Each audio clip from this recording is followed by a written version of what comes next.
आखिर क्या वजह है, आखिर क्या वजह कि इंडिया अपने घर में सीरीज हार गया। इंडिया अपने घर में बिल्कुल व्हाइट वॉश क्लीन स्वीप करवा बैठा है। और ये इससे बड़ी और क्या मैं समझता हूँ कि एक मैं गलत चीज है एक तरह से यार, कि एक ये देखें, टू बी ऑनेस्ट इंडिया ने बड़ी गंदी क्रिकेट खेली है यार, ये तो मानना पड़ेगा यहाँ पे, क्योंकि न्यूजीलैंड इतनी बहुत हैवी टीम नहीं थी। अभी न्यूजीलैंड के बाबा जी केन विलियमसन जो है वो भी नहीं खेल रहे थे, वो तो स्पिन का बड़ा अच्छा प्लेयर है वैसे ही, तो वो भी नहीं पूरी सीरीज खेला। तो फिर ये हाल इंडिया का हुआ है कि इंडिया जिस तरीके से हारा यार, सिर्फ 150 चेज करना था यार, वो भी इंडिया से चेज नहीं हुआ। कल बलीव की वीडियो में मैं गया था, मैंने उसकी वीडियो में कहा था यार कि 150 जो है ना वो इंडिया चेज कर लेगा किसी भी तरीके से, और मैंने कहा था कि 150 ही टारगेट होगा, ये मेरी प्रिडिक्शन थी कल की, मैंने कहा था 150 टारगेट होगा और 150 इंडिया चेज कर लेगा।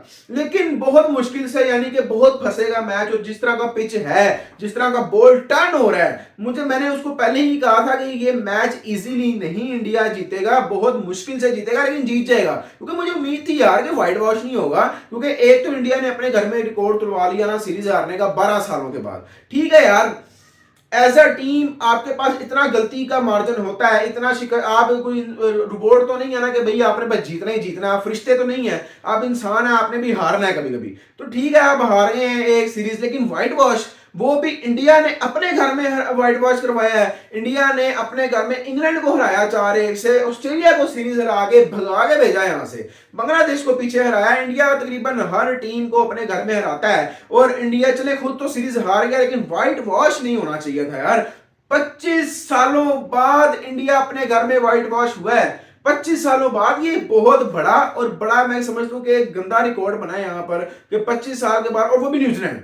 और ये जो टाइम है ना, देखिए ये टाइम बड़ा क्रूशियल है, ये बहुत इंपॉर्टेंट टाइम है, क्योंकि आगे बॉर्डर गवास्कर ट्रॉफी आ रही है जो कि ऑस्ट्रेलिया के साथ है, वो बहुत ज्यादा इंपॉर्टेंट ट्रॉफी है। अब इंडिया अपने ये मैच जो है, देखें ये भी हार गया है। इंडिया का पहले सिनेरियो था, मेरा ख्याल आई थिंक 6 मैचेस पड़े हुए थे, 6 में से 4 या 3 जीतने थे। अच्छा अब देखें, अब अगर अब इंडिया को अगले सारे मैचेस अपने जीतने पड़ेंगे, इंडिया को अपने सारे मैचेस अगले जीतने पड़ेंगे, स्पेशली ऑस्ट्रेलिया के साथ जो है ना, इंडिया के मैचेस वो बहुत ज्यादा इंपॉर्टेंट है। लेकिन अब ऑस्ट्रेलिया बच्चा तो नहीं है, ऑस्ट्रेलिया भी तो भाई खेलने आया ना। अगला अब बहुत ज्यादा इंपॉर्टेंट हो चुकी है सीरीज इंडिया वर्सेस ऑस्ट्रेलिया की, वो इंडिया के लिए जीतना बेहद जरूरी है, क्योंकि अगर वो नहीं जीतते सीरीज इंडिया, तो ये इंडिया इफ एंड बट्स में चला जाएगा। फिर जो फाइनल का सिनेरियो है वो इफ एंड बट्स वाला हो जाएगा, फिर इंडिया को दूसरी टीम्स के ऊपर डिपेंड करना पड़ेगा। मैंने ये बात क्यों की कि इंडिया को ये सीरीज इस मूवमेंट पे नहीं हारनी चाहिए थी, उसके पीछे की मैं आपको वजह बता देता हूं। देखें, ऑस्ट्रेलिया इस सीरीज के ऊपर बड़ा करीब क्लोजली नजर रख के बैठा हुआ था। नेथन लियोन पहले ही कह रहे थे कि मैं जो हूँ वो इस वक्त जो जयसवाल है उनको आउट करने के डिफरेंट तरीके ढूंढ रहा हूँ। स्पिन ट्रैक तो पूरा बना दिया, स्पिन ट्रैक तो पूरा बना दिया इंडिया ने, और इंडिया हमेशा यही करता है कि स्पिन ट्रैक बना के जीतता है। लेकिन इस दफा स्पिन ट्रैक उल्टा पड़ गया इंडिया के ऊपर खुद।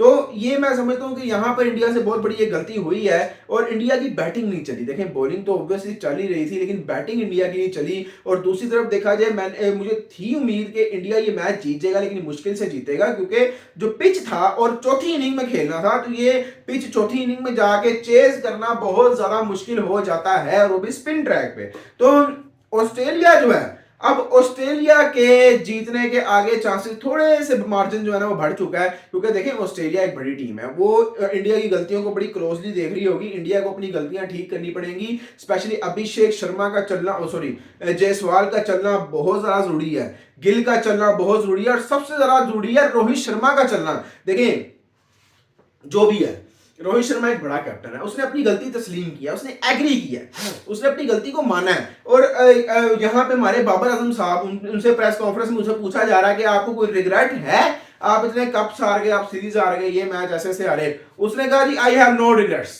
सीधा सीधा एटीट्यूड में, अकड़ में, कि भाई मुझे कोई रिग्रेट नहीं है, जो करना कर लो, जो पुटना पुट लो। रोहित शर्मा ने कहा, मुझे उनका भी स्टेटमेंट आया था, उन्होंने कहा मेरी गलती है, उन्होंने कहा जो मैं अपनी बैटिंग से, मुझे अपने बैट से रन्स बनाने चाहिए थे वो मैं नहीं बना पाया, तो ये मैं अपनी गलती को मानता हूं, और इस पे मैं जो वो वर्क करूंगा अपनी मिस्टेक्स पे। तो देखिए वो एक बड़ा कैप्टन यही होता है, वो मानता है अपनी गलतियों को। और 25 साल का रिकॉर्ड टूटा है, कोई ये छोटी बात नहीं है, कोई छोटी बात नहीं है। ये इंडिया को, मैं चले ठीक है आप सीरीज हार गए, लेकिन व्हाइट वॉश नहीं होना चाहिए था। व्हाइट वॉश एक बहुत बुरी चीज है, तो अपने घर में आप व्हाइट वॉश करवा रहे हैं, ये कोई मैं समझता हूँ अच्छी चीज नहीं है। बहरहाल अब जरा आगे आए, क्योंकि पाकिस्तान का भी जो है ना वो मैच है कल आपको पता है पाकिस्तान वर्सेस ऑस्ट्रेलिया का मैच है, उसका प्रिडिक्शन भी आगे जाकर करेंगे, लेकिन बहुत इंपॉर्टेंट मैच है। और बड़े अरसे के बाद ओडीआई सीरीज जो है वो देखने को मिल रही है। स्क्वाड अनाउंस कर दिया पाकिस्तान ने, उसमें Abdullah Shafique, Saim Ayub, test cricket team तकरीबन है, फिर बाबर आजम की कमबैक हुई है यहाँ पे, फिर मोहम्मद रिजवान कैप्टन और विकेट कीपर, कामरान गुलाम को भी लेकर जाया गया है। मैं एक्सपेक्ट नहीं कर रहा था कि कामरान गुलाम को ओडीआई में खिलाएंगे, लेकिन खिलाया जा रहा है। फिर सलमान अली आगा हैं, मोहम्मद इरफान खान, शाहीन शाह अफरीदी, नसीम शाह, हारिस और मोहम्मद हसनैन। पेसर तो भर दिए पकड़ के, पेसर तो यहाँ पर लातादाद है। हारिस राव बहुत अच्छे पेसर हैं, 150 प्लस करते हैं। फिर मोहम्मद हसनैन 150 प्लस करते हैं। नसीम शाह भी अच्छे पेसर हैं, 135 140 145 इतनी करते हैं, और स्विंग भी बहुत अच्छा करते हैं। शाहीन शाह अफरीदी का चलना इस सीरीज में बहुत इंपॉर्टेंट है, बाबर आजम का चलना बहुत इंपॉर्टेंट है। और ये मैच शुरू हो रहा है सुबह 8 बजे के राउंड अबाउट। तो कल लेट्स देखते हैं कि इस मैच में पाकिस्तान का क्या बनता है। जहां तक प्रेडिक्शन की बात है, देखें मुझे लगता है कि रिजवान की जो नई कैप्टनसी है उससे पाकिस्तान क्रिकेट में चेंज आएगा, मुझे लगता है। और अभी तो और ये जरा मुश्किल असाइनमेंट है। वसीम अकरम ने ये बात किया कि हमारे लिए ऑस्ट्रेलिया में कोई सीरीज या मैच ओडीआई का जीतना ये बहुत ज्यादा इंपॉर्टेंट है, और बड़ा मैं समझता हूँ कि हमारे लिए बहुत बड़ा मार्क है, ये बहुत बड़ी बात होगी, क्योंकि हमने बहुत अरसे से, शायद मेरा ख्याल पाकिस्तान कभी ओडीआई सीरीज नहीं जीता ऑस्ट्रेलिया में, या उन्होंने कहा था हम बहुत अरसे से ओडीआई में सीरीज नहीं जीते और मैच नहीं ओडीआई का जीते। तो ओडीआई ऑस्ट्रेलिया में खेलना बड़ा मुश्किल है, क्योंकि उनकी पिचेज ऐसी होती हैं। तो मेरा ख्याल है कि पाकिस्तान इस चैलेंज को कबूल कर सकता है। और कल बाबर का चलना बहुत ज्यादा जरूरी है। बाबर ने, भाई आपने एमसीजी में अपना बैट तो रखवा दिया, लेकिन अब प्रूव भी करना है कुछ। तो मेरा ख्याल है कि कल जो है वो बाबर भी शायद चल सकता है, और मुझे लगता है कि ये सीरीज पाकिस्तान जो है वो 2-1 से जीतेगा।